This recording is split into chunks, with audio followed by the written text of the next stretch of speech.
All right, so I've said many times, there's never been anyone just better at the pure act of putting the ball in the basket than Kevin Durant, and he kind of proves it last night.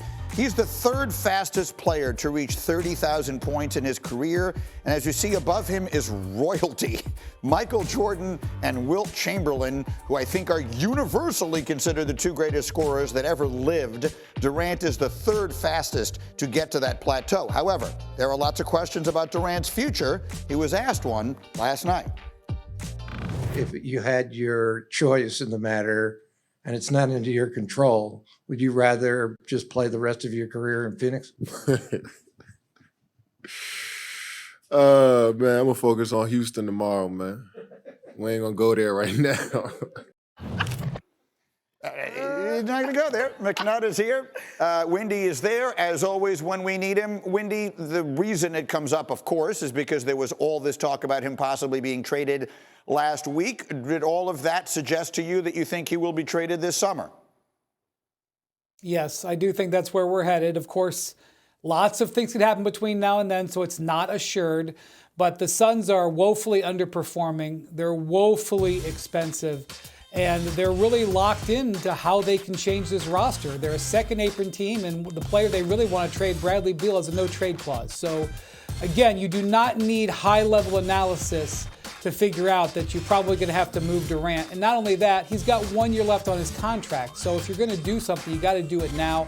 That's where we're probably headed. The Suns, this operation, this arrangement of players is not working. The correct decision to do is to trade Durant and probably to involve him in the process, which I believe is where we're headed.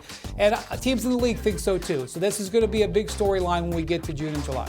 So, Monica, before we turn to what is left in this season here, we have some good storylines to jump into.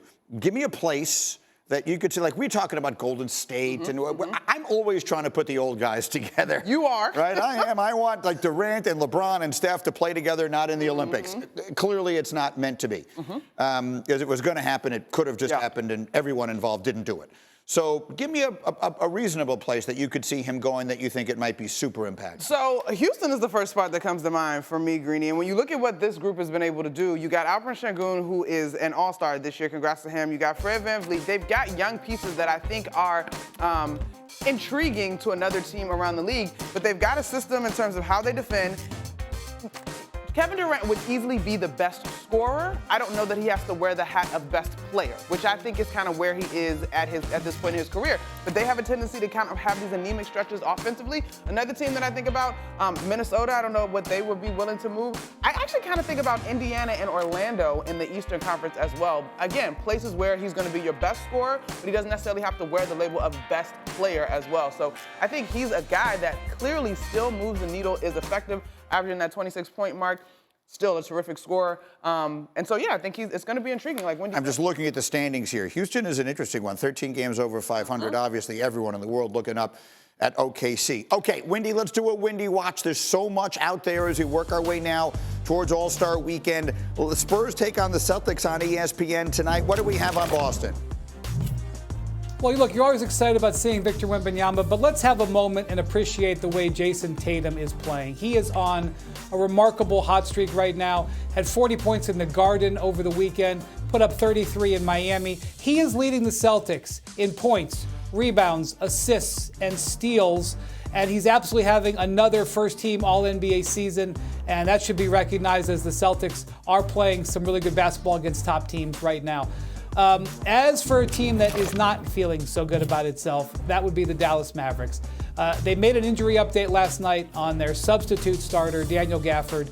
He is going to be out at least 2 weeks. Of course, you also have Anthony Davis. They have not made an official comment on him yet. I am told for now he is going to avoid surgery on that groin injury, but he is going to have a significant rehabilitation. It is going to be weeks.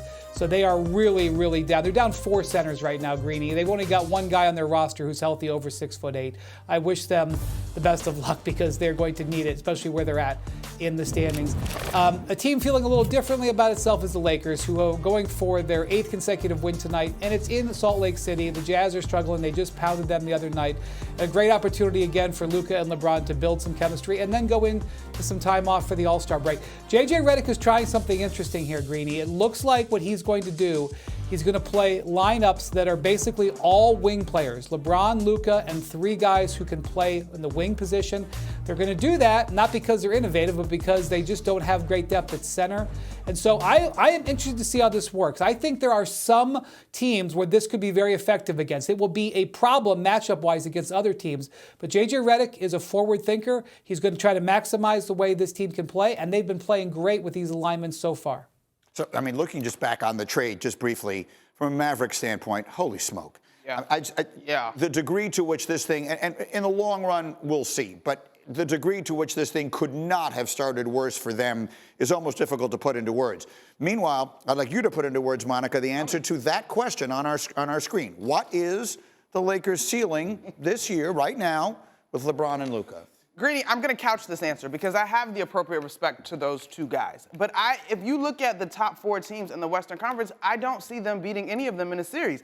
OKC, Memphis, Houston, Denver, I just don't see it. And so I guess that makes them a first-round, I guess that makes them a first-round exit team this year. And look, the innovation, the creativity, fantastic. But the reality is, as challenging as the Western Conference is, the teams ahead of them have size. It's going to require a ton out of this defense as a collective. Love that Jaron Vanderbilt has gotten healthy, but the defense that everybody wants to rave about in the last month that has climbed up the defensive ratings was predicated on Anthony Davis and Max Christie, guys that are gone now. And so this is going to be interesting. Yes, I know they're 3 games or whatever it is out from the 3rd spot. It could get interesting over this next stretch.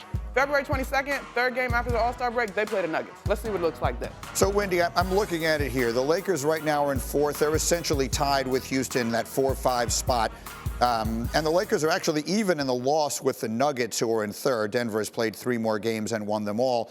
No one is catching Oklahoma City in the West. In theory, Memphis would be in range. So if they got super hot, they could finish as high as the 2 seed. What do you think? What is your sense of what this team's ceiling would be this year before they make whatever offseason addition they can figure out? Well, they're playing great, Greeny. JJ Redick is really getting them to lean into what their strengths are. And while they don't have great interior size, their perimeter has great size. They're going to have size advantages in a lot of situations. So they're going to try to figure out how to take advantage of that. But it's really going to come down to the matchups. If they draw certain teams in the postseason, especially if they've got home court in the first round, yeah, I like their chances of winning a playoff round. If they draw a team that has great size, if they draw Golden State, for example, if that ends up being a 3-6, I would love to see that series, and I think the Lakers would have a good feeling about that matchup there. They don't have great interior size, the Warriors. If they draw a team that has great interior size, it's going to be harder for them. So that sort of limitation makes it hard to give them that high of a ceiling, but I really like what the Lakers have on their roster. I believe that they can add a big man over the summer, and I really like where they're going to be going into next season. And unlike other people, I don't think the end is near for LeBron James. I think he's got runway left. I think he can still be an All-NBA player next year, and I see no reason why they can't be a year from now a team that can be, really hunting for that title. I'm with you. But even before next year, I'm floored at some of the things that have come up on our screen. I want to be clear. You're seeing ESPN analytics. Only the Thunder have a better chance to make the Western Conference Finals. And we had a graphic a moment ago that said the Lakers have the 2nd best chance, according to our analytics, to make it to the NBA Finals from the West, behind only Oklahoma City. To be clear, there's the graphic I'm talking about. The computer doesn't have to defend Nikola Jokic. Well, I understand that, but talk to him, Wendy. but Wendy, what I'm saying is, like last week when we were all making fun of the odds have a lot to do. Vegas has a lot to do with what people are going to bet on. These are computers. These are emotionless. They're not being swayed by the fact that they would like to see LeBron and Luka make a deep run. Our analytics suggest they have the 2nd best shot in the West. That means something to me, Wendy. How about you? Well, when it comes to odds in the Lakers, there's almost never a good bet that you can make odds-wise on the Lakers because the sports books take advantage of the irrational Laker fan. Right. And I actually can't even blame the irrational Laker fan because irrational Laker fans get players like Luka Doncic and Anthony Davis and LeBron James falling out of the sky to them. So I'll let them be irrational, but I will disregard sports books who have to balance out the irrational Laker fans' wagering.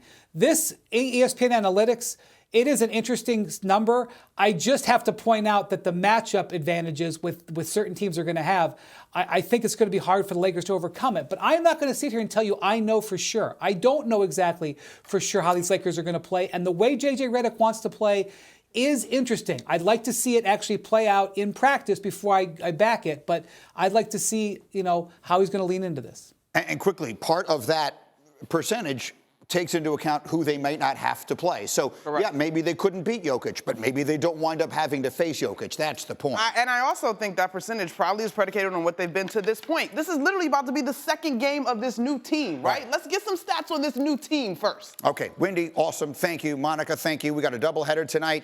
You're going to see Wemby and the Spurs taking on the red-hot Tatum and the Celtics. That's at 7 Eastern. Then Steph and the Warriors facing Kyrie and the Mavs. NBA Countdown tips off our coverage, 6:30 Eastern. NBA